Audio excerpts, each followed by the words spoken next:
नमस्कार विद्यार्थी मित्रांनो, महाराष्ट्र प्रबोधिनी अकॅडमी बारामती या असणाऱ्या ऑनलाईन प्लॅटफॉर्मवर आपल्या सर्वांचं पुन्हा एकदा सहर्ष स्वागत. PSIच्या असणाऱ्या मेन्सच्या सिलेबसमध्ये आपल्याला एक सब्जेक्ट जो जास्त महत्त्वाचा वाटतो, कारण ज्यामधले आपल्याला जवळपास 5 क्वेश्चन्स कव्हर करायचे आहेत, त्याचा विचार जर केला तर तो आहे RTIचा. आता RTI आणि RTS हे दोन्हीही ॲक्ट आपल्याला सायमल्टेनियसली वाचणं गरजेचं असतं. सिलेबसमध्ये आपल्या RTSचा रेफरन्स जास्त नाहीये, पण त्याचा रिलेव्हन्स हा RTI सोबतच येतो. राईट टू इन्फॉर्मेशन आणि राईट टू सर्व्हिस ॲक्ट हे दोन्ही ॲक्ट एकमेकांना कनेक्टेडच असतात. तर त्या असणाऱ्या फेजमध्ये आपण एंडला बघूया की कशा पद्धतीने हे दोन्ही ॲक्ट आपल्याला म्युच्युअली कनेक्ट करायचे आहेत. पण प्रॅक्टिकली एक महत्त्वाचा रेफरन्स सुरुवातीला काय बघणं अपेक्षित आहे, तर राईट टू इन्फॉर्मेशन ॲक्ट बद्दल आपल्याला माहिती घेणं गरजेचं आहे. पण या कायद्यामध्ये सध्या खूप जास्त अडचण येते. का माहितीये? कारण आत्ता संसदेमध्ये 2025चा एक नवीन बिल मांडला गेलेला आहे, जो या कायद्याला त्रास देणार आहे पुढे जाऊन. कोणता बिल मांडण्यात आलेला आहे? याला म्हणतो आपण या ठिकाणी digital personal data protection act, DPDP act लक्षात ठेवायचा. कोणता? Digital personal data protection act. आणि त्या कायद्यात काय सांगितलं माहिती आहे का? तर हा कायदा झालाच तर कोणत्याही असणाऱ्या जर्नलिस्टला जर इन फ्युचर कोणाच्या बद्दल माहिती द्यायची असेल तर त्या व्यक्तीची परमिशन घ्यायची आहे, मगच त्या व्यक्तीचं नाव तुम्ही वापरू शकता. म्हणजे काय, जर प्रत्यक्षात तुम्हाला एखाद्या व्यक्तीचं करप्शन बद्दलची न्यूज द्यायची असेल तर ज्यानं करप्शन केलंय का त्याला विचारायचं की तुझं नाव वापरू का आम्ही, आणि मग करप्शनची न्यूज द्यायचं. आता हे सगळं आलबेल आहे. बघूया आता भविष्यामध्ये काय होतंय आणि संसद या कायद्याला कशा पद्धतीने रिस्पॉन्स देतोय ते पण बघता येईल आपल्याला. पण आता रिसेंटली आपल्या असणाऱ्या केंद्रीय मंत्र्यांचं एक वक्तव्य आहे की या DPDP ॲक्टचा रेफरन्स RTIला अपोज करणार नाहीये, RTI सोबत त्याचा कोणताही असणारा कॉन्फ्लिक्ट, त्यांचा विरोध होणार नाहीये, असं पण एक स्टेटमेंट दिलेलं आहे. त्याच्यामुळे अडचण येणार नाहीये. RTI तर सेपरेट राहीलच. पण RTIचा रेफरन्स म्हणजे काय? सरकारी व्यवस्थेमध्ये जेव्हा कामांची पूर्तता होते त्या कामांसाठी कोणकोणत्या असणाऱ्या रिसोर्सेसचा वापर केला, कशा पद्धतीने प्रशासकीय अधिकाऱ्यांनी काम पूर्ण केलं, किती रक्कम यूज केली, रक्कम कशा पद्धतीने यूज झाली, या सगळ्यांची माहिती प्रत्येक असणाऱ्या भारतीयाला प्रत्येक सार्वजनिक पद्धतीमध्ये उपलब्ध होणं आवश्यक असतं. आणि ते उपलब्ध करण्यासाठी या कायद्याची मदत आहे. पण दुर्दैव असं आहे भारताचं, हा RTI यायला वेळ लागला. आणि RTI कधी आला आपल्या भारतामध्ये? तर 2005ला. ज्या कायदा आपण कधीपासून अभ्यासतोय? 2005 पासून. म्हणजे या कायद्याला या वर्षी 20 वर्ष पूर्ण होत आहेत.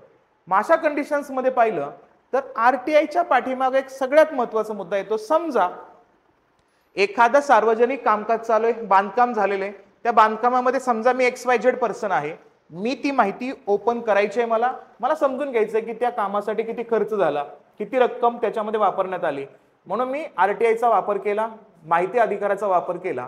आता माहिती अधिकाराचा वापर करतो कसा? त्यासाठी एक अर्ज आहे. अर्ज कसा आहे? तर अर्ज ऑफिशियली आपल्याला अवेलेबल नाहीये. अर्जाचा एक नमुना तुमच्या समोर देतोय. हा आहे या ठिकाणी सॅम्पल ऍप्लिकेशन आहे RTI रजिस्टर करण्यासाठी.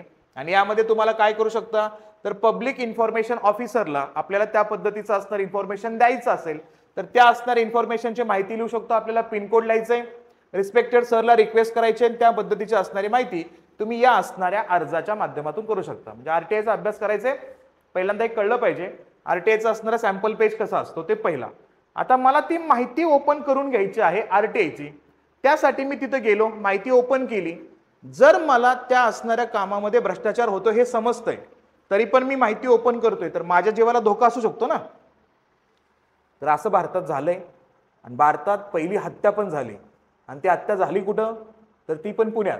पुण्यात कुठं झाली? ती झाली मावळामध्ये. आणि मावळमध्ये एका व्यक्तीचं नाव तुम्ही खूप जास्त ऐकता, त्या व्यक्तीचं नाव आहे सतीश शेट्टी. या व्यक्तीने काय केलं माहितीये का? तळेगावमध्ये, तळेगावच्या जवळ ज्या जमिनी विकल्या गेल्या होत्या का, त्या जमिनींची माहिती त्यांनी सार्वजनिक असणाऱ्या माहिती अधिकाऱ्यांच्या माध्यमातून ओपन केली, तर त्या व्यक्तीची हत्या करण्यात आली. म्हणजे जर एखाद्या असणाऱ्या सार्वजनिक कामामध्ये घोळ झालाय, भ्रष्टाचार झालाय, अधिकाऱ्यांनी त्या पद्धतीचा असणारा भ्रष्टाचार केलाय, ही माहिती ओपन करणाऱ्या व्यक्तीच्या वरती जीवाचा धोका असेल तर त्या व्यक्तीला प्रोटेक्शन देणं गरजेचं आहे की नाही. म्हणून भारतामध्ये आरटीआयला मदत करण्यासाठी दुसरा कायदा आणला, त्याला म्हणायचं व्हिसल ब्लोअर प्रोटेक्शन ऍक्ट. लक्षात ठेवायचं, तुम्हाला अभ्यास करायचा असेल आरटीआयचा तर फक्त रॅन्डमली आरटीआय वाचायचं नाहीये. आरटीआय सोबत तुम्हाला काय बघणं गरजेचं आहे, व्हिसल ब्लोअर. शब्दाचा अर्थ बघा, व्हिसल ब्लो करतोय म्हणजे काय, शिट्टी वाजवतोय. म्हणजे काय, ज्या व्यक्तीनं माहिती दिलेली आहे त्या व्यक्तीला वाचवण्यासाठी त्या व्यक्तीची असणारी माहिती गव्हर्नमेंटकडे देतो आणि गव्हर्नमेंटला सांगतो की त्या व्यक्तीला संरक्षण द्या, कारण त्या व्यक्तीनं माहिती ओपन केली, त्या व्यक्तीच्या जीवाचा धोका निर्माण होऊ शकतो. म्हणून आपण काय केलं तर आपण 2011ला व्हिसल ब्लोअर प्रोटेक्शन ऍक्ट तयार केला, जो 2014 पासून ऍक्टिव्हेट झालेला आहे. म्हणजे आरटीआय फक्त आपल्याला 5 क्वेश्चन जे येतात का ते डायरेक्टली आरटीआयच्या आर्टिकलमध्ये सेशन्समध्ये विचारले जातील असं नाहीये, त्याला कनेक्टेड असणारे पार्ट सुद्धा आपल्याला माहिती असले पाहिजेत.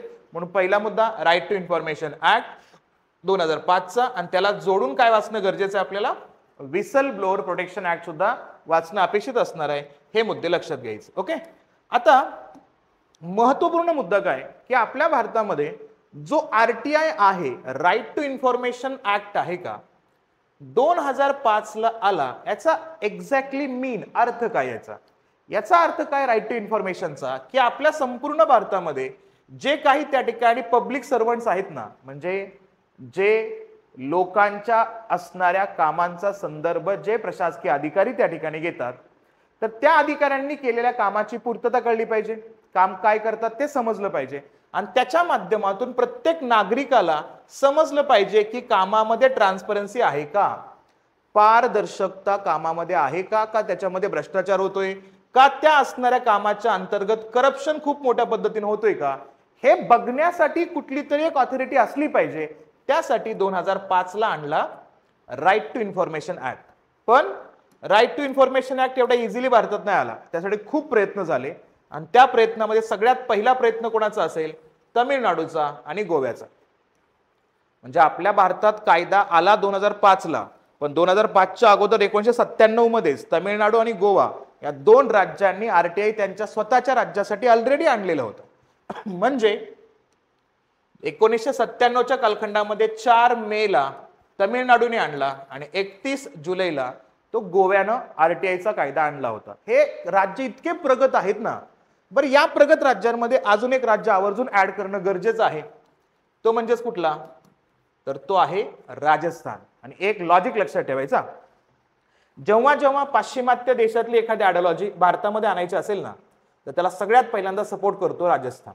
कोणताही नवीन इश्यू असेल तो आणायचा असेल तर तो आणतो राजस्थान. प्लस तुम्हाला सर्वांना माहित असेल चिपको मुवमेंट तुम्ही ऐकलं असेल, म्हणजे झाडांना वाचवण्यासाठी झाडांना आलिंगन देऊन मिठी मारून त्या ठिकाणी महिलांनी आंदोलन चालू केलं, आणि ते सुद्धा ग्रामीण भागातल्या महिला असे आंदोलन स्प्रेड करण्यासाठी सुद्धा राजस्थान आपल्याला दिसतो.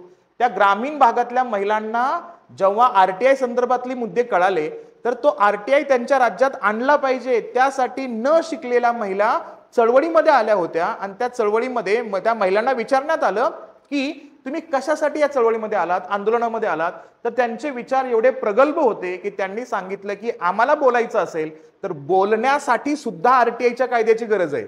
म्हणजे काय, आता मी तुमच्या समोर उभा राहून बोलतोय ना, मग बोलण्यासाठी मला काय पाहिजे, बोलण्यासाठी माझ्याकडे डाटा पाहिजे ना, मी काहीतरी वाचलं पाहिजे.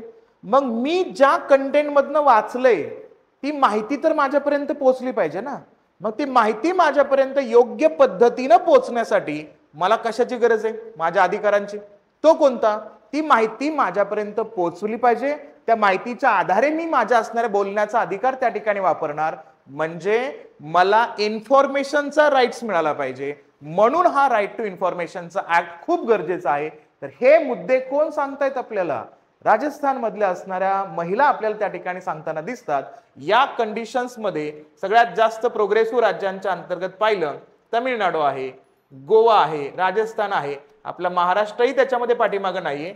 असे असणारे महत्वपूर्ण राज्य आपल्याला ऍक्टिव्ह होताना दिसतात आरटीआयचा कायदा त्याच्यामध्ये आणण्यासाठी.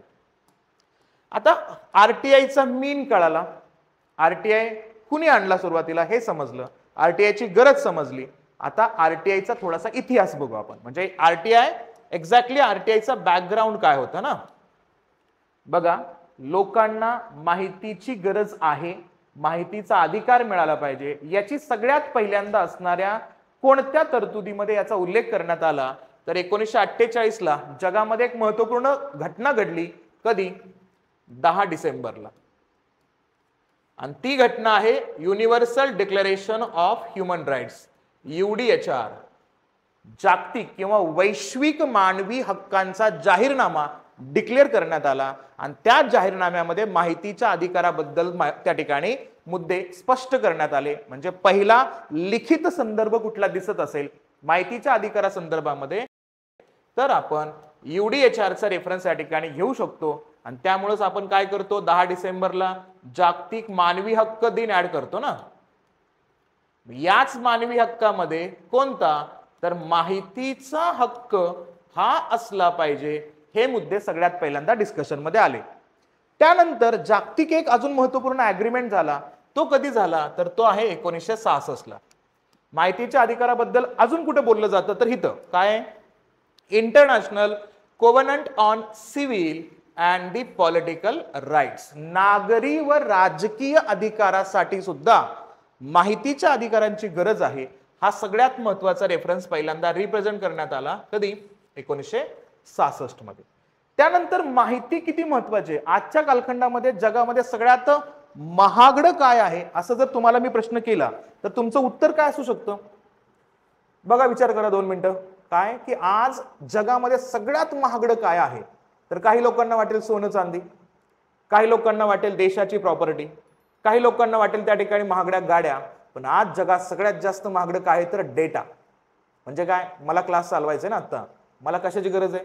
मुलांच्या डेटांची. म्हणजे तुमचे नंबर माझ्याकडे आले तर मी काय करेन, तुम्हाला कॉल करेन, आमिष दाखवेन ना, काय आमच्याकडे या, आमची अकॅडमी जॉईन करा, अधिकारी व्हाल. बरोबर ना? हे होणारच आहे. म्हणजे मला सगळ्यात श्रीमंत होणारा घटक कोणता आता सध्याला माझ्याकडे पाहिजे? डेटा. जगामध्ये कंपन्या ऍप्लिकेशन तयार करतात. तुम्ही आता सध्याला एक ऍप्लिकेशनचं नाव ऐकलं असेल ना, कोणता? गिबली. आणि आपले भारतीय असे आहेत ना, एखादा नवीन ट्रेंड आला रे आला, कसलाही विचार न करता आपले पर्सनल फोटो त्या गिबलीमध्ये टाकून देतात आणि त्याच्यावरून ते गिबलीचे असणारे जे सिस्टीम आहे का, जे नवीन फोटो टाईप आहे का, तो त्यांनी आणला. पण हे आपल्या भारतीयांना माहित नाही की आपल्या भारतामध्ये AI ऍप्लिकेशनसाठी कोणताही कायदा नाहीये. मग कोणताही असणारा ओपन AI, आता जो ChatGPTच्या माध्यमातून तुम्ही फोटो तयार करून घेतले असतील ना, तर तो ChatGPT तुमचा पर्सनल फोटो कधी पण कुठं पण यूज करू शकतो, कसला पण मिसयूज करू शकतो. तुमचा अधिकार नाही राहिला त्या फोटोवरती. म्हणजे तुम्ही तुमचे पर्सनल फोटो त्या ऍप्लिकेशनवर टाकले, तो त्याच्या ट्रेनिंगसाठी त्या डाटाचा वापर करणार. म्हणजे जगात सगळ्यात श्रीमंत काय, सगळ्यात आवश्यक काय घटक असेल, सगळ्यात महागडा घटक कोणता असेल? डाटा. मग तो डाटा सिक्युअर झाला पाहिजे ना, डाटा मिळाला पाहिजे आपल्याला. मग तो डाटा सरकारकडनं मिळाला. सरकार कुठे पैसा खातोय? सरकार प्रामाणिकपणे काम करतोय का नाही? सरकारी कर्मचारी योग्य पद्धतीने काम करतायत की नाही? हे मिळवण्यासाठी काय गरज आहे?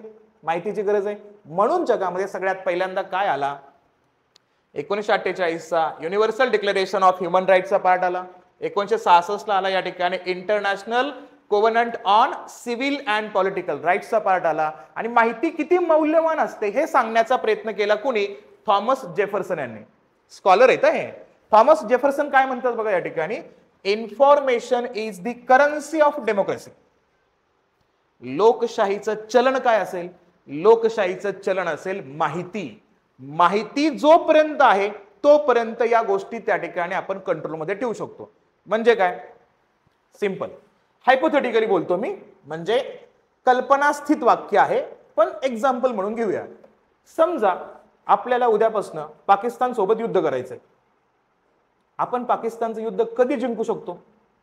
जर पाकिस्तान कुठल्या एरियामधनं कुठल्या शस्त्रांच्या माध्यमातून युद्ध करणार आहे याची इन्फॉर्मेशन जर आपल्याकडे असेल तर आपण कोणत्याच परिस्थितीमध्ये युद्ध हारणार नाही ना. का?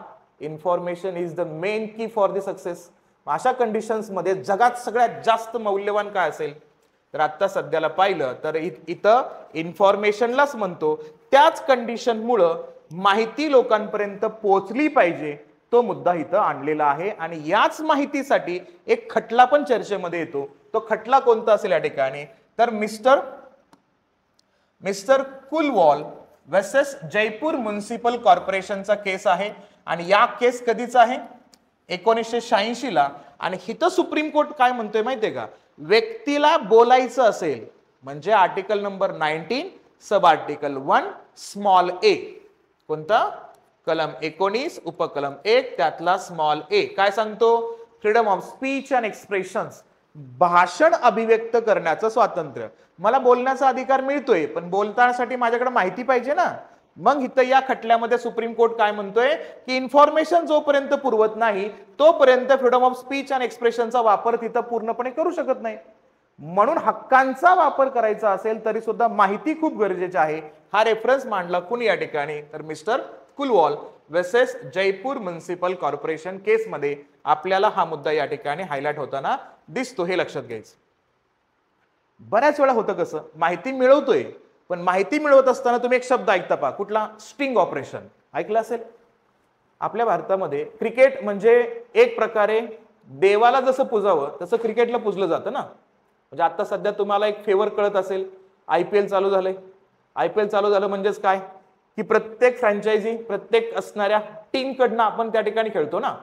कसं खेळतो, मेंटली खेळतो, फिजिकली खेळतो. आणि सगळ्यात महत्वाचा मुद्दा, या असणाऱ्या रेफरन्समध्ये आपण प्रत्येक असणाऱ्या पार्टीला, प्रत्येक असणाऱ्या या टीमला सपोर्ट करण्याचा प्रयत्न करतो. पण आपल्याला सगळ्यांना माहिती आहे, तुम्ही एक नाव ऐकलं असेल क्रिकेटमध्ये, मोहम्मद अझरुद्दीन. काय केलं होतं मोहम्मद अझरुद्दीननं? आता आपल्या भारतामध्ये व्यक्तींचे इमेज क्रिएट करण्यासाठी मूवी तयार केल्या जातात आणि त्या मूवीचा रेफरन्स असा असतो, व्यक्तीनं कितीही वाईट केलं असेल कृत्य तरी पण त्या मूवीमध्ये त्याचं चांगलं काम दाखवलं जातं. एक्झाम्पल दाखल, तो दत्त नावाचा ऍक्टर आहे ना, त्यानं काय ठेवलं होतं, 93च्या बॉम्बस्फोटच्या हल्ल्यामध्ये जे असणारे वेपन त्या आतंकवाद्यांकडे होते तेच कोणाकडे होतं, दत्त नावाच्या आरोपीकडे होतं. तर त्याला त्याची इमेज क्लिअर करायची होती, तर कोणता मूवी तयार केला, संजू नावाचा. आणि त्या संजू नावाच्या मूवीमध्ये किती चांगल्या पद्धतीनं त्या असणाऱ्या दत्तला पोर्ट्रे केलं. तसंच तुम्ही बघितलं असेल की गंगूबाई काठियावाड हा असणार मूवी ऐकला असेल. तर गंगूबाई काठियावाड मध्ये गंगूबाईची इमेज किती चांगली दाखवली. ऍक्च्युअल बघितलं तर गंगूबाईची इमेज तशी नाहीये. म्हणजे महत्वाचा मुद्दा, रेड लाईट एरियामध्ये रेड लाईट एरिया चालू राहावा यासाठी त्या बाईनं आंदोलन केलं होतं. तर तशी असणारी इमेज खूप चांगल्या पद्धतीने मूवीमध्ये दाखवण्याचा प्रयत्न केला. तसंच एक मूवी आला होता अझर नावाचा. अझर नावाच्या मूवीमध्ये काय दाखवलं, मोहम्मद अझरुद्दीननं त्या असणाऱ्या मॅच मध्ये फिक्सिंग केलीच नाहीये हे असणारे मुद्दे दाखवले. पण मोहम्मद अझरुद्दीन यांच्यावर कारवाई झालेली आहे. मग फिक्सर म्हणणं अपेक्षित असेल ना. मग हे जेव्हा त्या असणाऱ्या मोहम्मद अझरुद्दीनची माहिती लोकांपर्यंत पोहोचणं गरजेचं असेल, मग अशा कंडिशन्स मध्ये सगळ्यात महत्वाचा मुद्दा, तिथं स्टिंग ऑपरेशन करण्यात आलं.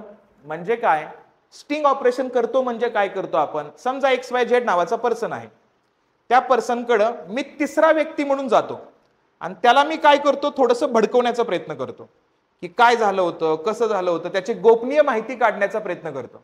जर मी त्याची गोपनीय माहिती काढतोय, मी माझं नाव न सांगता तिसऱ्या व्यक्तीचं नाव सांगून त्याच्याकडे गेलोय, तर मी काय केलं, त्याच्या प्रायव्हसीचा भंग केला की नाही मी.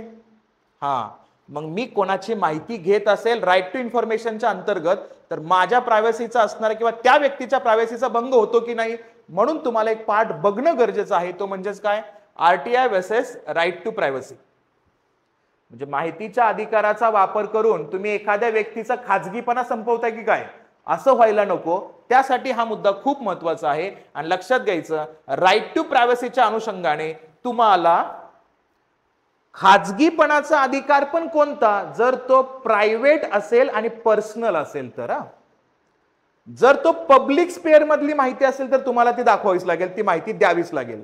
वैयक्तिक माहिती विचारणार नाही, म्हणजे तुमची प्रायव्हसीचा भंग करणारच नाही. म्हणजे सिंपल काय या ठिकाणी, समजा मी आता माझा फोन यूज करतोय ना, आता समजा मी फोन मध्ये आता जे बघतोय ते तिसरा व्यक्ती येऊन माझ्या फोन मध्ये डोकवू शकत नाही का, ही माझी प्रायव्हसी आहे. या प्रायव्हसी मध्ये कुणीही येऊन इंटरव्हीन करू शकत नाही. पण मी प्रशासकीय अधिकारी आहे आणि याच फोनचा वापर करून मी काय केलं, एक 15 किलोमीटरचा रस्ता तयार केला. तर या फोनची माहिती जगाला कळणं गरजेचं आहे की नाही, 100% असणार आहे. मग तो प्रायव्हसीचं उल्लंघन झाला का, नाही. जर तुम्ही पर्सनल तुमच्या गॅजेटच्या माध्यमातून पब्लिक काम केलं असेल तर ती पब्लिक काम उघडकीस आलंच पाहिजे आणि प्रत्येक व्यक्तीचा अधिकार असला पाहिजे की नाही. म्हणून RTI महत्वाचा ठरतो. पण आरटीआय तुमच्या वैयक्तिक माहितीला त्या ठिकाणी ऍक्सेस घेत नाहीये, तिथं तुमचा वैयक्तिक खाजगीपणाचा अधिकार तो काढून टाकत नाही, हे पण लक्षात घ्या. पण बऱ्याच वेळा कसं होतं माहितीये का, समजा मला एका डिपार्टमेंटची माहिती घ्यायची आणि तो डिपार्टमेंट आहे बीआरओ. तुम्ही सर्वांना माहित असेल बीआरओ. बीआरओ म्हणजे काय हो? बीआरओ आहे बॉर्डर कनेक्ट करण्यासाठीचा असणारा रोड ऑर्गनायझेशन आहे. त्याला काय म्हणतो आपण? Border road organisation. म्हणजे काय? आपल्या भारतामध्ये आंतरराष्ट्रीय पातळीवरती जेवढी आपली इंटरनॅशनल सीमा इतर देशांना कनेक्टेड आहे का, त्या असणाऱ्या लाईनवरती कामं करायची आहेत आपल्याला. काय काय कामं करायची असतात? तो टनल बांधावे लागतात, टनल सोबत आपल्याला ब्रिज उभे करावे लागतात, रोड कन्स्ट्रक्शन करावं लागतं. हे काम कोण करतं? तिथं आपल्याला मिलिटरीचा असणारा ऍक्सेस पाहिजे ना, कारण जर हल्ला झाला पलीकडनं तर त्याला उत्तर देण्यासाठी कोण पाहिजे? वेपन्स पाहिजेत आपल्याकडं. मग ते सगळे कामं कोण करतो? बीआरओ करतो. मग आता महत्वाचा मुद्दा, आपण असं मागू शकतो का बीआरओला किंवा गव्हर्नमेंट ऑफ इंडियाला की तुम्ही तुमची कामं कशी करताय त्याची माहिती द्या मला? नाही मागू शकत ना. म्हणजे सगळंच जर माहिती ओपन केली तर देशाचं संरक्षण अडचणीचं होऊन जाईल ना. म्हणून प्रायव्हसी तुमची जपली जाते जशी ना, त्याच पद्धतीनं सगळ्यात महत्वाचा मुद्दा येतो काय? Official secret act. आणि हा ऑफिशियल सिक्रेट ऍक्ट आहे ब्रिटिशांचा. म्हणजे तुम्हाला प्रत्येक सिक्रेसी, प्रत्येक सिक्रेट पॉइंट गव्हर्नमेंट ऑफ इंडियाचा बघायला मिळणार नाही. आणि हा असणारा सिक्रेसी ऍक्ट कधीचा आहे? 1923चा. आणि या 1923च्या ऍक्ट मध्ये 2 सेक्शन दिलेत. एवढ्या डेप्थ मध्ये नका जाऊ, फक्त सेक्शनचा रेफरन्स लक्षात ठेवा. कुठला? ऑफिशियल सिक्रेसी ऍक्ट सेक्शन 22 आणि सेक्शन 8/2. याच्यामध्ये काय दिले की सरकारच्या संबंधामध्ये असणारा जो माहितीचा डाटा आहे, जर तो संवेदनशील असेल आणि जर तो देशाच्या संरक्षणासाठी महत्वाचा असेल आणि त्या माहितीला ओपन करता येणार नाही. म्हणजे काय झालं इथं? काय महत्वाचं ठरलं? आरटीआय महत्वाचं ठरलं का ऑफिशियल सिक्रेट ऍक्ट महत्वाचं ठरलं? यस, ऑफिशियल सिक्रेट ऍक्ट महत्वाचं ठरला. म्हणजे काय? हे खूप महत्वाचं आहे. तुम्ही राज्याचे सिक्रेट रिव्हील करू शकत नाही, सगळ्यांसमोर तुम्ही ओपन ठेवू शकत नाही ना. म्हणून इथं आरटीआय महत्वाचं नाहीये, तर काय महत्वाचं आहे? ऑफिशियल सिक्रेट्स ऍक्ट महत्वाचं आहे. आणि त्या ऍक्टच्या अनुषंगाने आपल्याला कळतं की भारतातील असणारा प्रत्येक मुद्दा, प्रत्येक माहिती ओपन करून पण उपयोगाचं नाही. म्हणजे काय होतं माहितीये का? जर माहितीचा अधिकार दिला आणि तो 100% ऍक्सेस दिला तर काय होईल? कधीही कोणतीही सिक्युरिटीची माहिती त्या ठिकाणी ओपन होईल. तुम्ही सर्वांनी आता रिसेंटली एक मुद्दा ऐकला असेल, आपल्या भारतामध्ये तुम्ही जेव्हा गुगल मॅप बघता ना, तेव्हा तुम्हाला एकदम परफेक्टली इमेज दिसते का? गुगल मॅप जेव्हा बघता तुम्हाला सगळी इमेज दिसते का रस्त्यांची, गाड्या चाललेल्या नाही? पण तुम्ही वेस्टर्न कंट्रीमध्ये, म्हणजे समजा तुम्ही युके मधले रस्ते आता तुमच्या गुगल मॅपमध्ये युकेचं एक नाव टाकलं समजा, तर त्या असणाऱ्या युके मधले रस्ते दिसतात तुम्हाला, प्लस तिथले घरं पण दिसतात. तेवढी क्लॅरिटी भारतात नाहीये का? काय वाटतं? का एवढ्या गुगल मॅपमध्ये क्लॅरिटी नाहीये? भारत गरीब आहे म्हणून? असं चुकून माकून म्हणू नका. तुम्हाला अधिकारी व्हायचंय आणि प्रशासकीय अधिकाऱ्याच्या निमित्तानं देशाचं काम करायचंय, ठीक आहे? मग भारत गरीब आहे म्हणून का? नाही, भारत सिक्युरिटी रिव्हील करत नाही. भारत काय म्हणतो? संरक्षणाचे एरिया अशा आहेत तिथं गुगल मॅपला जाऊ देत नाही बरं का. म्हणून आता काय केलं गुगल मॅपनं एका असणाऱ्या कंपनी सोबत कोलॅबोरेशन केलं. मग काय? आपल्या भारतामध्ये येतोय गुगल स्ट्रीट मॅप. काय येतोय का भारतामध्ये? Google street map. त्यासाठी काय केलं? महिंद्रा सोबत कोलॅबोरेशन केलं. म्हणजे काय करेल? कोणताही मॅप डिझाईन करायचा असेल तर रस्ते माहिती झाले पाहिजेत ना. आपण कधी कधी बघा जंगलाच्या भागामध्ये जातो पहा, म्हणजे काय, जिथं जास्त पोस्ट नसते. म्हणजे जर समजा आता मी साताऱ्यामध्ये फिरायला गेलो ना, तर साताऱ्यामधले बरेचसे रस्ते असे आहेत जे गुगलला माहित नाही का? कारण तिथं अगोदर गुगल आपली गाडी पाठवतो आणि त्या गाडीनुसार काय करतं, सॅटेलाइटच्या माध्यमातून तो रोड काय होतं, रेकग्नाइज होतो. मग आता आपल्याला डायरेक्शन सांगतो ना की साताऱ्यात मी गेलोय, मला कुठे जायचंय, कास पठारला. तर मी काय करेन? मग त्याला त्या गुगल मॅपवरती टाकेन लोकेशन. मग ऑलरेडी तिथं गुगलची गाडी गेली होती म्हणून मी जाऊ शकतो. आणि जिथं गुगलची गाडी गेली नाही तिथं मग तिथं तो काय करतो? कुठलाही मार्ग कधी दाखवतो ना. असं बऱ्याच वेळा होतं का नाही? आणि त्याच्यामुळे काय केलं आता आपल्या भारतामध्ये महिंद्रा काय करेल? महिंद्रा भारतातल्या सगळ्या रस्त्यांमध्ये जाईल आणि सगळ्या रस्त्यांची माहिती गोळा करेल आणि तो डाटा विकेल. कोणाला विकेल डाटा? या गुगलला. मग गुगल काय करेल? आपल्या भारतामध्ये अशा पद्धतीचे असणारे मॅप क्रिएट करेल. म्हणजे काय महत्वाचं आलं परत? गुगलला काय पाहिजे? डेटा महत्वाचा आहे ना. इन्फॉर्मेशन महत्वाचं आहे. मग असं इन्फॉर्मेशन देताना आपण भारतातले सगळेच मॅप, सगळेच ठिकाणं गुगलला देणार का? काय वाटतं? 2 मिनिटं विचार करा. भारतातले सगळेच ठिकाणं गुगलला देणं उपयोगाचं आहे का? शक्य नाहीये. म्हणून काय करायचं, जे सेन्सिटिव्ह एरियाज आहेत, ज्या ज्या एरियामध्ये सिक्युरिटी खूप महत्वाची असते, ज्या ज्या एरियामध्ये आपल्या भारताच्या असणाऱ्या सिक्युरिटीला धोका निर्माण होऊ शकतो, अशा एरियामध्ये गुगलची गाडी जाऊच द्यायची नाही, जो महिंद्राची गाडी जाऊच द्यायची नाही. मग त्यासाठी सगळ्यात महत्वाचा गरजेचा पार्ट असतो सिक्रेसी. सिक्रेट रिव्हील करता येत नाही. तुम्हाला एक एक्झाम्पल देतो, सिंपल लक्षात घ्या. तुम्हाला एक मेलचा टाईप माहित असेल, त्या ठिकाणी याहू मेल. याहू मेलचा रेफरन्स पाहिला तर लक्षात घ्यायचा, हा याहू मेल कोणाचा होता? तर हा याहू मेलचा रेफरन्स म्हणजे ओरिजिनली तो इंडियन व्यक्ती होता, अमेरिकेमध्ये तो त्या ठिकाणी काय केलं होतं, सेल केला होता. आणि अमेरिकेनं काय केलं होतं माहितीये का? त्यांनी एक नवीन असणारा कॅम्पेन स्टार्ट केला होता, ज्याला म्हणतात प्रिझम कॅम्पेन.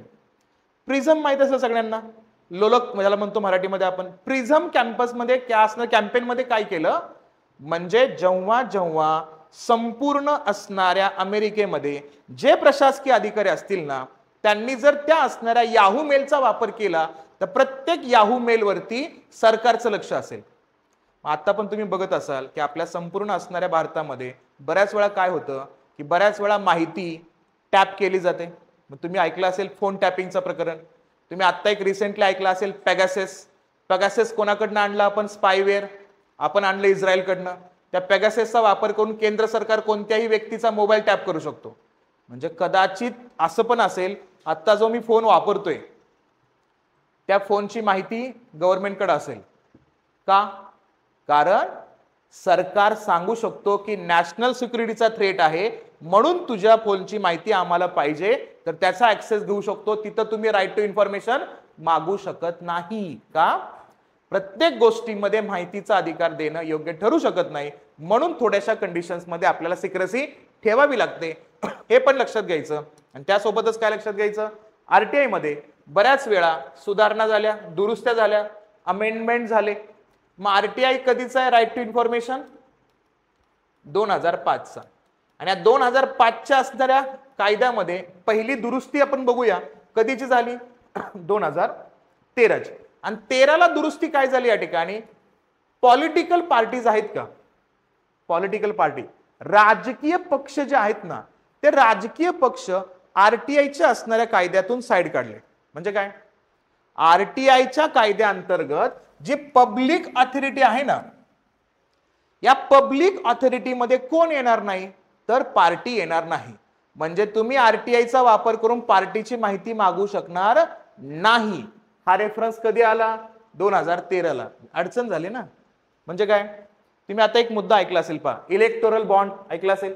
इलेक्टोरल बॉन्ड काय होता, पार्टीला फंडिंग द्यायचं, म्हणजे पैसे द्यायचे ना. किती द्यायचे पैसे, 10,000पासून 1 कोटीपर्यंतचा फंड तुम्ही देऊ शकता. कसा, तर तुम्ही त्या ठिकाणी हे इलेक्टोरल बॉन्ड घेऊ शकता विकत. कोणाचे होते इलेक्टोरल बॉन्ड, कोणत्या बँकेचे होते?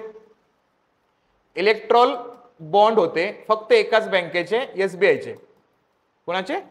State bank of India. आणि या असणाऱ्या इलेक्ट्रल बॉन्डची लाईफ किती होती, या इलेक्ट्रल बॉन्डची लाईफ होती या ठिकाणी 15 दिवस. आणि या बॉन्डच्या माध्यमातून तुम्ही कोणी असाल तर तुम्ही काय करू शकता, कोणत्याही पार्टीला फंड देऊ शकता. पण त्या इलेक्ट्रल बॉन्ड मध्ये कोणत्या व्यक्तीनं कोणत्या असणाऱ्या पार्टीला फंडिंग दिलं याची माहितीच ओपन करू देत नव्हतं सरकार. का, सरकारनं काय केलं होतं, इलेक्ट्रल बॉन्डला राईट टू इन्फॉर्मेशन ऍक्टच्या बाहेर ठेवलं होतं. म्हणजे काय होईल, किती पैसा कोणत्या पार्टीला कोणाकडनं आणलाय कळणारच नाही. याच्यावरती ऑब्जेक्शन घेतलं आणि सुप्रीम कोर्टामध्ये केस दाखल केला. सुप्रीम कोर्टानं काय केलं, सुप्रीम कोर्टानं सांगितलं की ही माहिती लपून ठेवता येणार नाही, ही माहिती प्रत्येकाला मिळालीच पाहिजे. म्हणून काय केलं, इलेक्ट्रल बॉन्डची असणारी सगळी माहिती पब्लिश झाली. आणि पब्लिश झाल्यावर काय झालं, आपल्या भारतातील सगळ्यात श्रीमंत पक्ष कोणता आहे, कोणता आहे आता, बीजेपी. तर बीजेपीला सगळ्यात जास्त असणारे रक्कम कशा कशातून मिळाली, मग हा शॉकिंग रिझल्ट दिसले ना. काय, बीफ निर्माण करणारे असणार किंवा बीफ प्रोडक्शन घेणाऱ्या ज्या कंपनी आहेत का, त्यांनी पण पैसे दिलेत ना बीजेपीला. आणि बीजेपीचा असणार अजेंडा काय होता, येस, हिंदुत्ववादी भूमिका ना. अशा कंडिशन्स मध्ये काय होतं, मग जोपर्यंत माहिती मिळत नाही तोपर्यंत आपण कोणालाच क्रिटिसाइज करू शकत नाही, कोणावरती आरोप करू शकत नाही. इतकी महत्वाची माहिती आहे ना. आणि त्याच असणाऱ्या पार्टीला जर यातून बाहेर काढलं तर अडचण होऊन जाईल. हे केलं होतं काँग्रेसनं, म्हणजे कधी 2013ला. त्याच्यावरती ऑब्जेक्शन घेतला आणि दुरुस्तीचा रेफरन्स आला परत कधी 2017ला.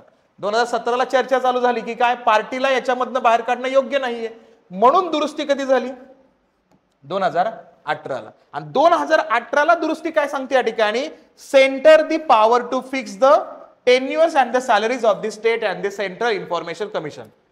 यांनी काय केलं, केंद्रीय आणि राज्यीय माहितीचा असणारा जो आयोग असेल ना, तर त्या माहितीच्या आयोगाच्या अध्यक्ष आणि सदस्यांची पेमेंट कशी असावी, काय असावी, त्याबद्दल फिक्सेशन म्हणजे काय, ती रक्कम फिक्स करण्यात आली.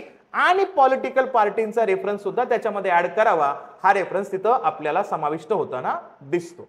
म्हणजे आपल्याला अमेंडमेंट कधी कधीचे बघायचे यामध्ये, पहिला अमेंडमेंट कधीचा 2013चा, दुसरा अमेंडमेंट कधीचा 2018चा, आणि महत्वाचा मुद्दा 18 मध्ये काय करण्यात आलं, 5 वर्षांचा कार्यकाल फिक्स करण्यात आला. कोणाचा 5 वर्षांचा कार्यकाल या ठिकाणी फिक्स करण्यात आला, जे कमिशन्स आहेत ना, आयोग आहेत ना, कुठले, माहिती आयोग, केंद्रीय माहिती आयोग आणि राज्य माहिती आयोग, यांचा असणारा कार्यकाल फिक्स केला. हे थोडंसं त्याच्यामध्ये आपल्याला ऍड करायचं आहे.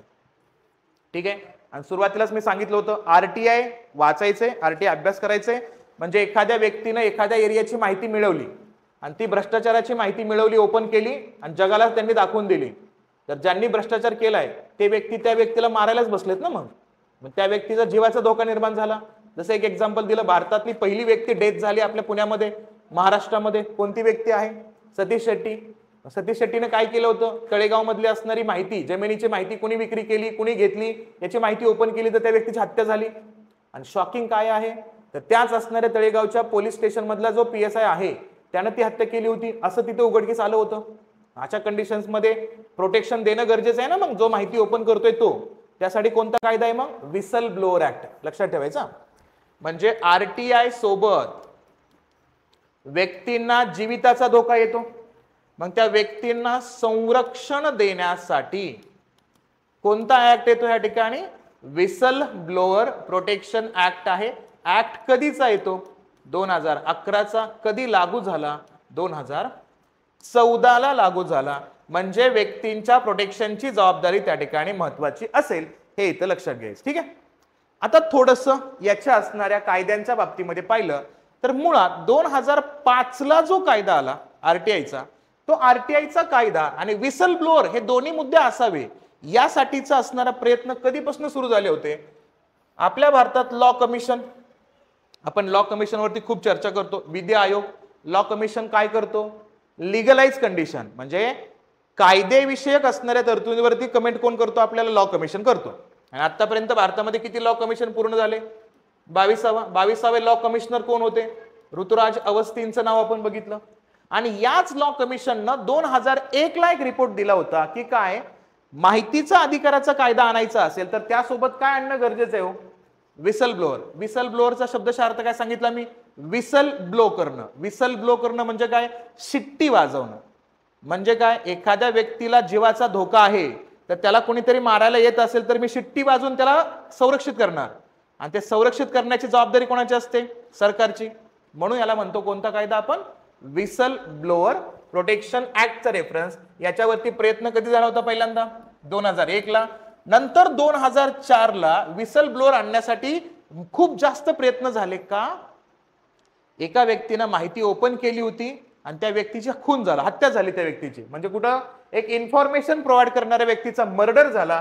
कोणती information, national highway authority of India यांची माहिती. म्हणजे काय, हायवेचे कन्स्ट्रक्शन करणाऱ्यांची माहिती ओपन केली तर त्या व्यक्तीची हत्या झाली. मग प्रोटेक्शनची गरज आहे की नाही. मग 2004 पासूनच काय लागलं गरज, की लोकांना संरक्षण देणं गरजेचं असेल. म्हणून भारतामध्ये काय करण्यात आलं, 2004ला एक कायदा आणला. काय नाव आहे त्या कायद्याचं, public interest disclosure and protection of informer solution. इन्फॉर्मरला काय करायचंय, प्रोटेक्ट करायचंय. जो माहिती उपलब्ध करून देणार आहे माहितीच्या कायद्यामध्ये, त्याला संरक्षण देणं गरजेचं आहे. मग त्याला संरक्षण देण्यासाठी आणला या ठिकाणी कोणता, पिडपीर ऍक्ट. म्हणजे public interest disclosure and protection of information रेझोल्युशनचा रेफरन्स या ठिकाणी आणला. एक ठराव मांडण्यात आला. तो ठराव त्या कालखंडामध्ये आपल्याला तात्पुरत्या स्वरूपामध्ये मंजूर झाला, पण त्याचा असणारा ऑफिशियल मंजुरी कधी मिळते आपल्याला, 2011ला, पण 4 नंतर प्रयत्न कधी दिसतात? 2004 नंतर 2007 ला, 2005 ला पण प्रयत्न झाले, पण प्रत्यक्षात व्हिसल ब्लोअर प्रोटेक्शन ऍक्ट कधी आला? 11ला. PSI करताय, जास्त डेप्थ मध्ये नका जाऊ, फक्त लक्षात घ्यायचं 2001 पासून प्रयत्न चालू होतोय व्हिसल ब्लोअरला आणण्यासाठी. प्रत्यक्षात व्हिसल ब्लोअर कधी आला? 2011ला आला व्हिसल ब्लोअर प्रोटेक्शन बिल, आणि तो फायनली कधी कायद्यामध्ये रूपांतर होतो? 2014 पासून. आणि 2014 पासून आपल्याला व्हिसल ब्लोअरचा रेफरन्स या ठिकाणी येताना दिसतो, हे इथं लक्षात घेणं गरजेचं आहे. आता नीट आहे का? व्हिसल ब्लोअर मध्ये काय करायचंय? ज्याने माहिती ओपन करून दिली त्याचं संरक्षण करायचंय. समजा मी आणि XYZ पर्सन आहे, आम्ही दोघं कलिग आहोत, म्हणजे एकाच ठिकाणी आम्ही काम करतोय, तर कदाचित असं असू शकतो ना की मला त्या व्यक्तीचा राग असेल, ती व्यक्ती माझ्या असणाऱ्या प्रोग्रेसमध्ये अडथळा आणत असेल, तर माझा राग असू शकतो ना त्या व्यक्तीवरती. मग मी काय करेन? ती व्यक्ती भ्रष्टाचार करते असं सांगू शकतो की नाही? म्हणजे काय केलं मी? माहितीच्या अधिकाराच्या वरती असणाऱ्या व्हिसल ब्लोअर कायद्याचा चुकीचा वापर केला. मग जर मी चुकीचा वापर केला तर मला पण शिक्षा झाली पाहिजे की नाही? यस. म्हणून लक्षात घ्यायचं काय, तर या ठिकाणी त्या रेफरन्सच्या अंतर्गत सुद्धा पेनल्टी आहे. म्हणजे काय? जर प्रत्यक्षात चुकीच्या माहितीचा रेफरन्स उपलब्ध करून दिला असेल तरी सुद्धा पेनल्टी आहे. मग पेनल्टीचा रेफरन्स लक्षात गेला तर लक्षात घ्यायचं काय, जर एखाद्या व्यक्तीनं खोडसाळपणानं ज्या व्यक्तीनं माहिती ओपन केली त्या व्यक्तीचं नाव जगाला सांगितलं, काय हा भ्रष्टाचार कुणी उघडकीस करून दिला? परशुराम शिंदेनं करून दिला. आणि XYZ व्यक्तीनं सांगितलं बाबा परशुराम शिंदे माहिती काय करतोय? ओपन करतोय. तर ज्याची माहिती ओपन करेल तो काय करेल? मला शूट डाऊन करेल. अशा कंडिशन्स मध्ये त्या व्यक्तीवरती खटला दाखल होतो आणि त्या व्यक्तीला किती रक्कम भरावी लागते? 50,000 रुपयापर्यंत दंड आणि किती वर्ष तुरुंगवास होतो? 3 वर्ष. पण एखाद्यानं चुकीचीच माहिती दिली, म्हणजे काय? XYZ व्यक्तीवरती माझा राग आहे, त्याला मला काय करायचंय? तुरुंगात टाकायचं, अडकवायचंय त्याला. आणि मी काय म्हणणार? मग या व्यक्तीने भ्रष्टाचार केलाय. तर अशी जर मी चुकीची माहिती दिली तर मला किती दंड होईल? 30,000 दंड होईल. आणि किती वर्षांचा शिक्षा होईल? 2 वर्षांची शिक्षा होईल. कारण का? आपल्या भारतामध्ये हौशे नवशे गौशे सगळेच आहेत. म्हणजे काय, काय काय लोक टाइमपास करण्यासाठी सुद्धा माहितीचा अधिकार मागू शकतात ना. अशा कंडिशन्स मध्ये माहिती देणं अपेक्षित आहे का नाही? मग त्याला फ्री जर सगळी माहिती मिळायला लागली तर अडचण होऊ शकते, तो किती पण माहिती मागू शकतो ना. मग माहितीसाठी जेवढा पेजेस लागलेत ना माहितीसाठी, ते पेजेसचे पैसे घेतो बरं का गव्हर्नमेंट. म्हणजे काय, समजा एखाद्या असणाऱ्या माहितीला ओपन करायचं असेल आणि ती माहिती 10,000 पेजेस मध्ये असेल, काउंट करा 10,000 झेरॉक्सचे पेजेसचे पैसे किती लागतील? मिनिमम क्रायटेरिया काउंट घेतला तरी 10,000 रुपये तर लागतील ना. मग कोणी असं करेल का ज्याच्याकडे पैसे नाही, ज्याला टाइमपास करायचंय? म्हणून कायदा सक्तीचा असणं गरजेचं असतो, हे इथं लक्षात ठेवायचंय. मग व्हिसल ब्लोअर कायदा आणि RTI दोन्हीचा असणारा थोडासा बॅकग्राऊंड कसा असला पाहिजे त्यावरती मुद्दा आपण हे डिस्कस केलेले आहेत, हे इथं लक्षात ठेवायचं. समजतंय? प्रॅक्टिकली मूळ मुद्दा बेसिक स्वरूपामध्ये असा असेल, हे लक्षात घ्यायचं. आता आपण जाणार आहोत ऍक्च्युअली कायदा काय आहे तो आपण बघणार आहोत. ठीक आहे. आता RTIचा कायदा बघत असताना मी डायरेक्टली गव्हर्नमेंट ऑफ इंडियाचे असणारे पेजेस वापरलेत. म्हणजे काय, चुकीची माहिती आपल्याला नकोय. जे शासनानं कायदा मांडलाय तोच कायदा मी पिक केला. कशातून पिक केला? PIB मधनं पिक केला. काय आहे? द गॅझेट ऑफ इंडिया, भारताचं राजपत्र. भारत काय करतो? प्रत्येक वर्षी गॅझेटमध्ये काही डाटा रिलीज करत असतो. त्याच्यामध्ये प्रसारित झाला कोणता? या ठिकाणी ministry of law and justice. कोण आहे?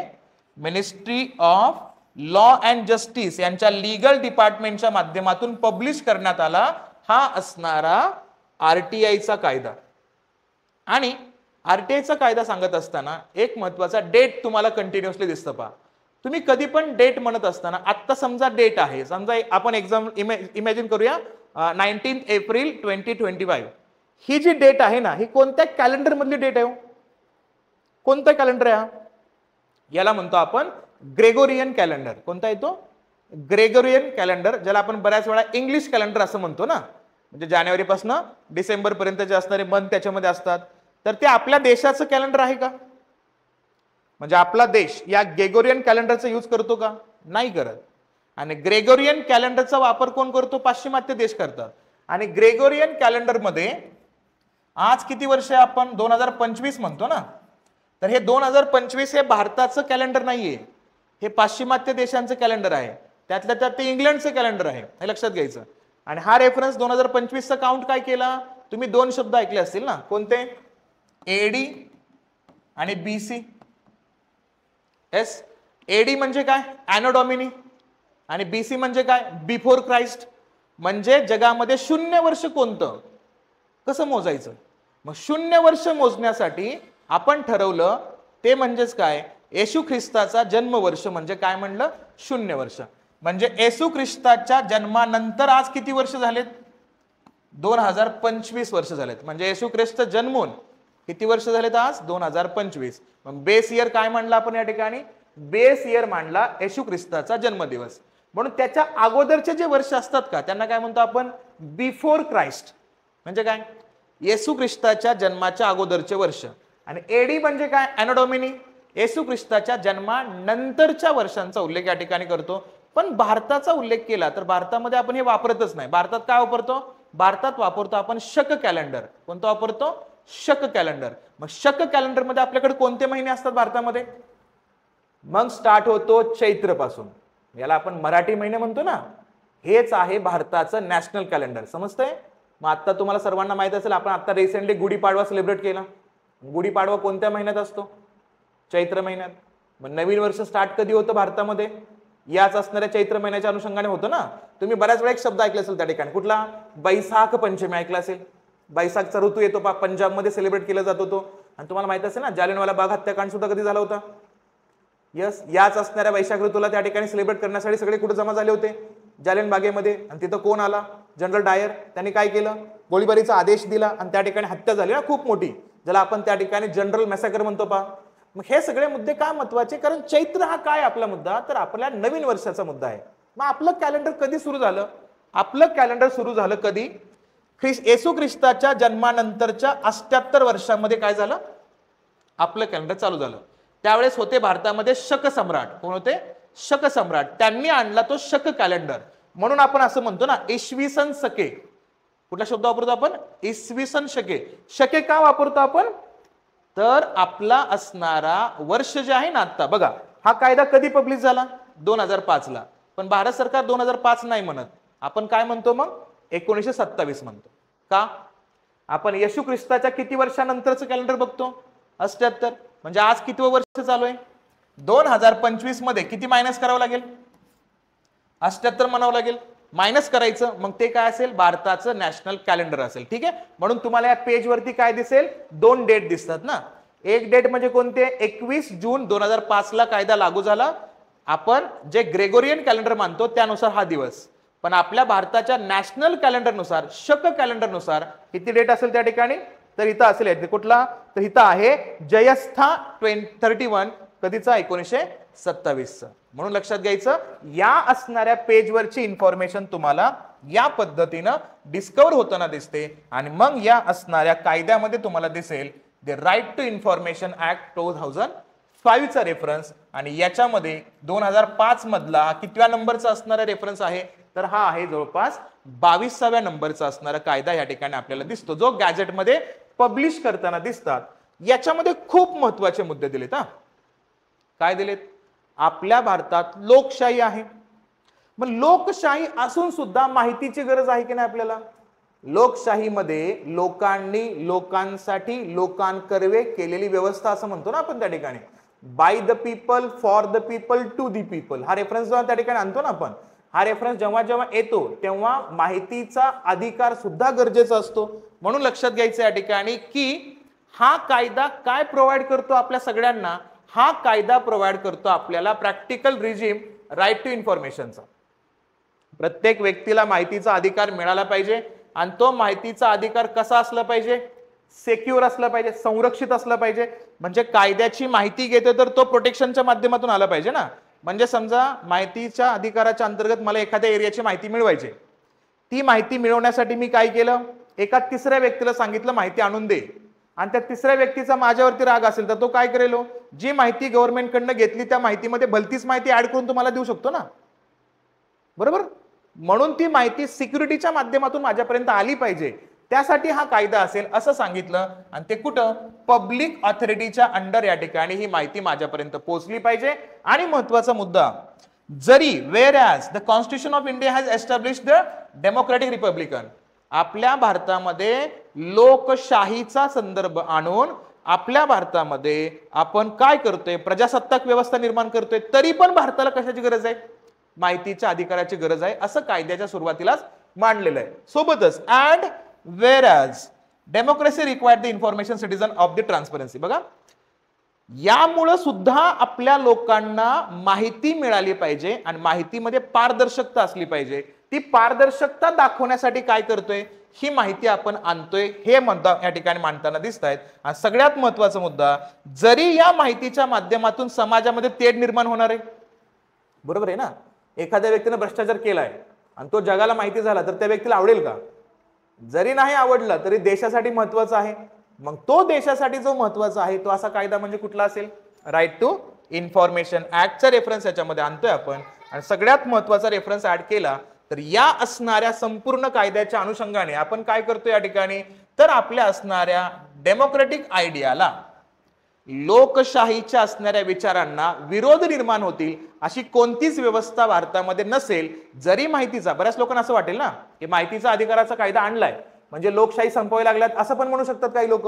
तर इथं हेच सांगितलंय, कायदा जरी आणतोय आम्ही तरी लोकशाही संपवण्याचा आमचा कोणताच विचार नाहीये, असाही रेफरन्स या ठिकाणी सांगताना दिसतात आपल्याला. आणि महत्वाचा मुद्दा या ठिकाणी काय येतो इथं की प्रत्येक व्यक्तीचा हा असणारा डिझायर आहे, म्हणजे प्रत्येक व्यक्तीची अपेक्षा अशी आहे की त्याला माहिती मिळाली पाहिजे. मग त्या व्यक्तीच्या आकांक्षेसाठी, त्या व्यक्तीच्या असणाऱ्या माहितीच्या भूमिकेसाठी ती माहिती त्याच्यापर्यंत पोहोचवली पाहिजे, त्यासाठी हा कायदा तयार केलाय. आणि हा कायदा बघितला तर कोणता असेल या ठिकाणी? तर 56 year of the Republic day, म्हणजे कधी या ठिकाणी भारताचा असणारा स्वातंत्र्याचा संदर्भ आणि भारतानं जेव्हा राज्यघटना स्वीकारली आणि त्याची अंमलबजावणी करायला स्टार्ट केली, त्याच्यानंतरच्या कितव्या वर्षी? 56व्या वर्षी काय करतोय आपण? हा कायदा आणतोय असं सांगितलेलं आहे. म्हणजे काय? काउंट करा ना, 1950 ते कधी 2005, किती वर्ष झाली? 56 वर्ष. म्हणजे काय या ठिकाणी 56 इयरला हा कायदा लोकांसाठी देतोय असं या कायद्याच्या सुरुवातीला सांगितलेलं आहे.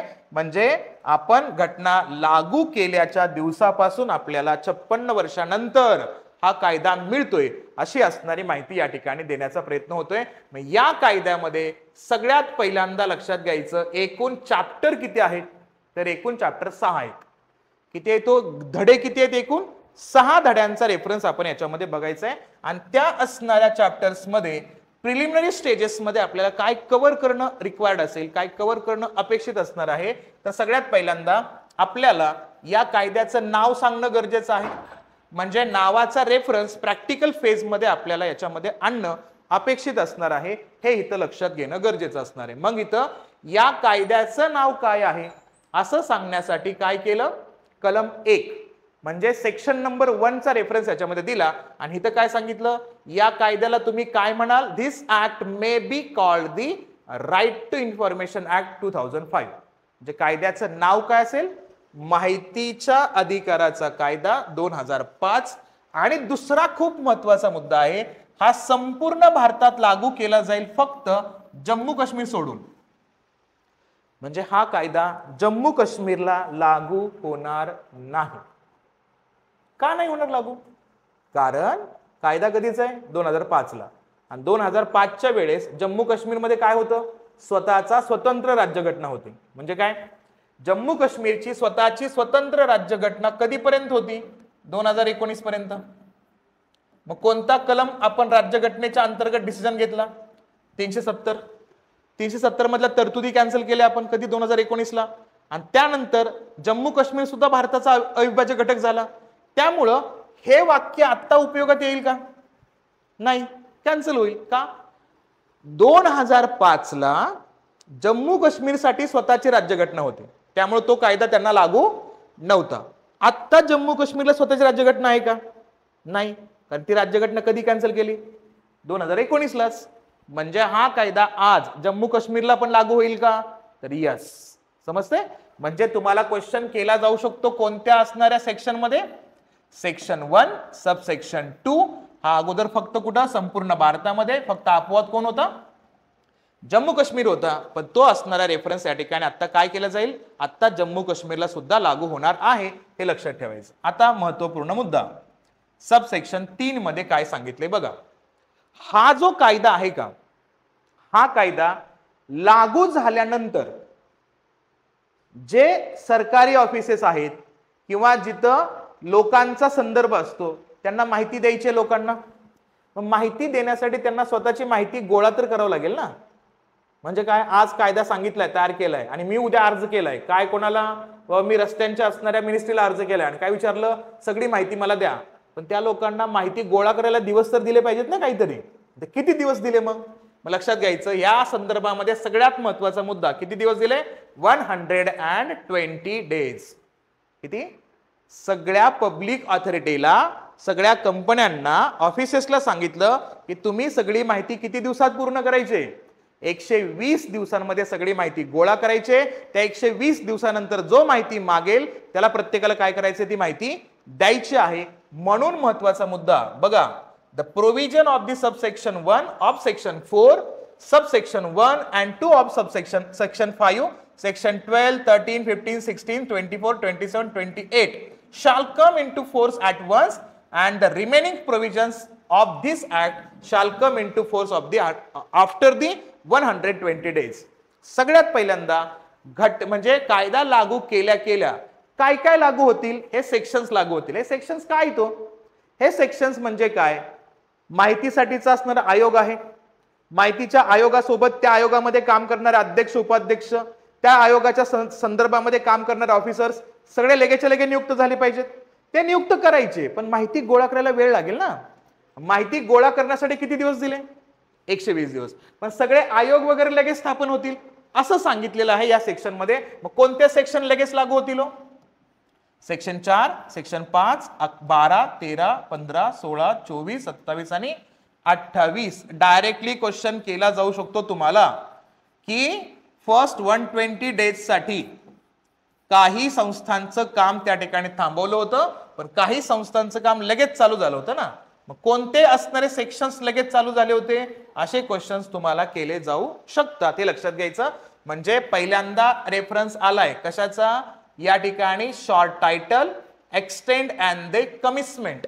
म्हणजे पहिल्यांदा त्या कायद्याचं नाव, कायद्याच्या नावानंतर त्याचा विस्तार कुठं कुठं असेल, भारतात असेल, जम्मू काश्मीर मध्ये असेल का अजून जास्त त्याचा विस्तार होणार आहे, तो दुसरा मुद्दा. आणि तिसरा सगळ्यात महत्वाचा पार्ट म्हणजेच काय की याला अंमलबजावणी कशी करायची, लागू किती दिवसानंतर होईल, हे तिन्ही मुद्दे कोणत्या कलमामध्ये किंवा सेक्शन मध्ये पाहिले?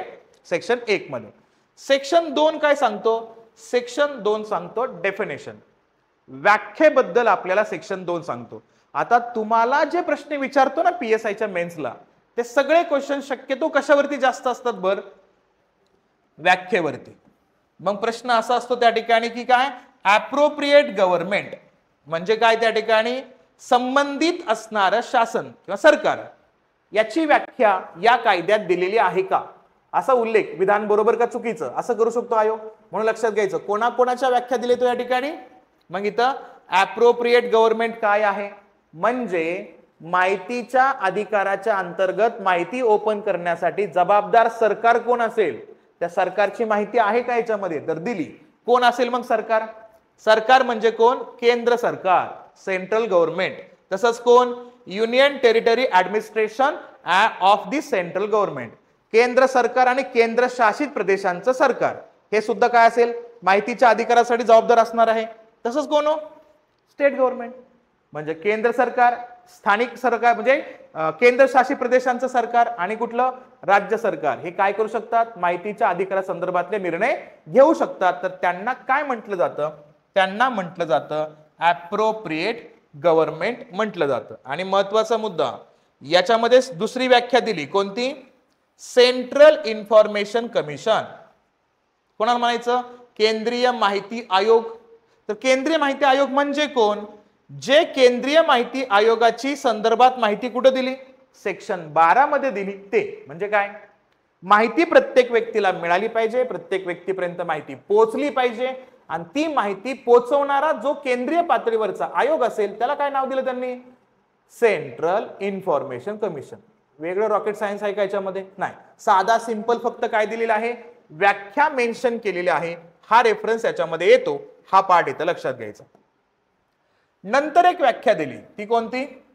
Central public information officer. Commission आयोगामध्ये कोण पाहिजे? अधिकारी पण पाहिजे ना. मग तो अधिकारी कोण? तर अधिकारी सांगण्यासाठी कोणत्या सेक्शन मध्ये माहिती दिली? सेक्शन 5.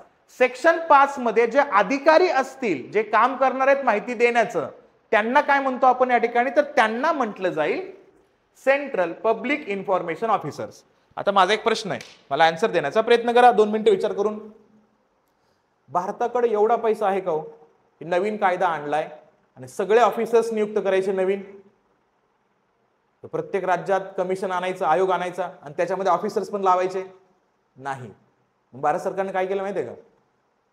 जे त्या पब्लिक सर्व्हिसेस मध्ये काम करतात ना सरकारी अधिकारी, त्यांना सांगितलं काय? तुम्हीच आता ही माहिती द्यायची. म्हणजे काय? तुमच्यातला एखादा असणारी एसटीआय म्हणून काम करत असेल तर त्याला सांगितलं, तू कोण आता इथून पुढं? तू एसटीआय पण आहे आणि तू कोण आहे? तू सेंट्रल किंवा स्टेट लेवलचा असणारा कोण? पब्लिक इन्फॉर्मेशन ऑफिसर सुद्धा तूच आहे. म्हणजे काय करावं लागेल तुला? तुला माहिती सुद्धा तयार करावी लागेल, माहिती तयार ठेवावं लागेल आणि ती माहिती काय करावं लागेल? जो मागेल त्याला द्यावी लागेल. समजतंय का? भारत विकसित देश आहे का विकसनशील देश आहे? विकसनशील आहे. म्हणजे भारत अजून विकास करतोय ना. भारताकडे पैसा नको का? मग पैसा लगेचच्या लगेच काय आपण असंच खर्च करून टाकायचं का? नाही. तुम्ही अधिकारी आहात हे समजलं पाहिजे आपल्याला. त्या सेक्शन 5 मध्ये दिलेली माहिती कशासाठी दिली? सेंट्रल पब्लिक इन्फॉर्मेशन ऑफिसर्स कोण असेल याची व्याख्या दिली. अजून कोणाची व्याख्या हो? चीफ इन्फॉर्मेशन कमिशनर म्हणजे कोण? मुख्य आयुक्त. कुठला? माहिती देणारा असणारा आयुक्त. त्याला कोण नियुक्त करेल? त्याची असणारी माहिती कुठे दिली? सेक्शन 12 नुसार अपॉइंटमेंट त्याची होणार आहे. तो व्यक्ती म्हणजे कोण? तर तो व्यक्ती चीफ इन्फॉर्मेशन कमिशनर असेल. ठीक आहे. पुढचा मुद्दा कुठला? Competent authority. कॉम्पिटंट अथॉरिटी म्हणजे कोण? जो माहितीच्या अधिकारा संदर्भामध्ये निर्णय घेण्यासाठी सक्षम असेल, याला म्हणायचं सक्षम अधिकारी. कोण निर्णय घेऊ शकतो माहितीच्या अधिकारामध्ये बदल करायचे, माहितीच्या अधिकारामध्ये कायम ठेवायचे? कायदा तयार करणारे लोक म्हणजेच कोण? सभागृहातले प्रमुख म्हणजे कोण? स्पीकर. लोकसभेतला स्पीकर निर्णय घेऊ शकतो का नाही? कायदा योग्य की नाही अयोग्य? सभागृहामध्ये चर्चा घेतो आणि त्याला काय करतो? तो मान्यता देतो. मग लक्षात घ्यायचं या ठिकाणी कॉम्पिटंट अथॉरिटीमध्ये पहिला कोण असेल? स्पीकर असेल. स्पीकर म्हणजे कुठला? हाऊस ऑफ पीपल्सचा. हाऊस ऑफ पीपल्स शब्द कोणासाठी वापरतो आपण? लोकसभेसाठी. तर लोकसभेचा स्पीकर. तसंच राज्याच्या बाबतीमध्ये पाहिलं विधानसभा, लेजिस्लेटिव्ह असेंब्ली म्हणजे काय? विधानसभा. तसंच काय? राज्यामध्ये state or the union territory मधल्या असणाऱ्या असेंब्लीमध्ये म्हणजे विधानसभेतला असणारा स्पीकर किंवा कोण? चेअरमन. चेअरमन म्हणजे कोण? सभापती. हे सुद्धा निर्णय घेऊ शकतात की नाही माहितीच्या अधिकाराच्या अंतर्गत. म्हणून त्यांना काय म्हणायचं या ठिकाणी? कॉम्पिटंट अथॉरिटीचा रेफरन्स याच्यामध्ये घ्यायचा. नंतर कोण निर्णय घेण्यासाठी सक्षम आहेत? भारताचे सरन्यायाधीश, चीफ जस्टिस. नंतर कोण? हायकोर्टाचे मुख्य न्यायाधीश. अजून कोण? राष्ट्रपती, राज्यपाल सुद्धा ते महत्वाचे असतील. अजून कोण? जिथं केंद्रशासित प्रदेश आहेत का तिथले कोण? ऍडमिनिस्ट्रेटर म्हणजे प्रशासकीय अधिकारी किंवा प्रशासक. यांचा सुद्धा मुद्दा या ठिकाणी महत्वाचा असेल की नाही? यस. हा, म्हणजे आपण या असणाऱ्या फर्स्ट स्लॉट मध्ये म्हणजे या प्रायमरी स्टेज मध्ये असणारा जो माहिती पार्ट घेतला त्यामध्ये काय काय घेतलं आपण कव्हर केलं. तो बॅकग्राऊंड कव्हर केला. त्या असणाऱ्या राईट टू इन्फॉर्मेशन ऍक्टच्या अनुषंगाने असणारा विसल ब्लोअर काय आहे, राईट टू इन्फॉर्मेशनच्या अंतर्गत असणारा पार्ट घेत असताना सिक्रेसी काय आहे, ऑफिसर सिक्रेसी किती महत्वाची आहे, राईट टू प्रायव्हसीचं उल्लंघन कशा पद्धतीने होतो आणि प्रत्यक्षात माहिती किती जास्त महत्वाची आहे, हे मुद्दे आपण या असणाऱ्या पहिल्या स्लॉट मध्ये कव्हर केले. आणि याच्यामध्येच आपण काय केलं? कायद्याची सुरुवात केली. कायद्याच्या सुरुवातीमध्ये त्याचं नाव, तो किती असणाऱ्या कालखंडापर्यंत किंवा किती प्रदेशापर्यंत तो एक्सटेंड होऊ शकतो आणि त्याची अंमलबजावणी किती दिवसांमध्ये होणं गरजेचे आहे ते पाहिलं आपण. किती दिवसामध्ये माहिती गोळा करून द्यायची आपल्याला? 120 दिवसांमध्ये माहिती गोळा करून देणं अपेक्षित असणार आहे. आणि त्यानंतर आपण बघतोय तो म्हणजे डेफिनेशनचा पार्ट. ठीक आहे, हा पहिला पार्ट समजून घ्या. मग आपण सेकंड पार्ट मध्ये कायद्याचे असणारे इतर मुद्दे बघण्याचा प्रयत्न करणार आहोत. ठीक आहे, यस, थांबूया इथं आपण. थँक्यू.